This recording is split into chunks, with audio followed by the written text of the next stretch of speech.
Bonjour à tous, au programme de cette nouvelle revue de presse, le gouvernement décale d'1 an la réforme du prélèvement à la source, les taux de crédit immobilier ne remontent pas aussi vite que prévu, et la demande de retraite unique pour les polypensionnés entre en vigueur en juillet.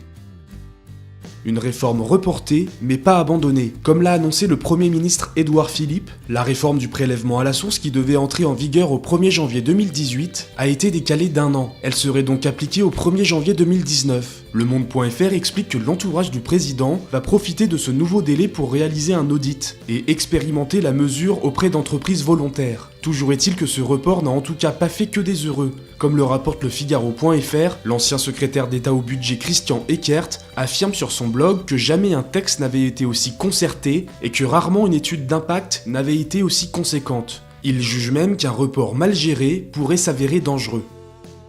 Alors qu'on annonçait une hausse drastique des taux de crédit immobilier en 2017, on assiste plutôt à une lente remontée. En mai, les taux sont même restés quasi stables, tout en demeurant très bas. Ils s'établissent désormais à 1,56% en moyenne, contre 1,55% en avril, a annoncé l'Observatoire Crédit Logement CSA repris par 20minutes.fr. Grâce à cette faible remontée, les intentions d'achat se sont multipliées au deuxième trimestre 2017, au point de retrouver leur niveau de 2011, relève leséchos.fr. En effet, 74% des Français trouvent encore les taux attractifs, et cela reste la raison première de se lancer dans un projet immobilier pour 43% d'entre eux. L'Observatoire émet tout de même une mise en garde sur l'explosion des prix de l'immobilier amorcée depuis 2016, qui pourrait vite venir contrebalancer ces faibles taux.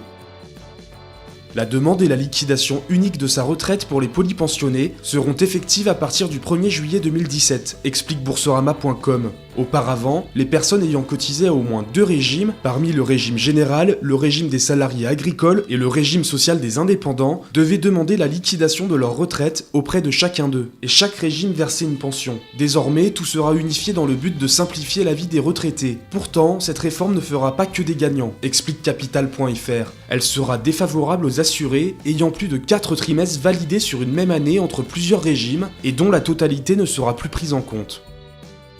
C'est tout pour cette nouvelle revue de presse, on se retrouve très vite pour un nouveau point sur l'actualité des finances.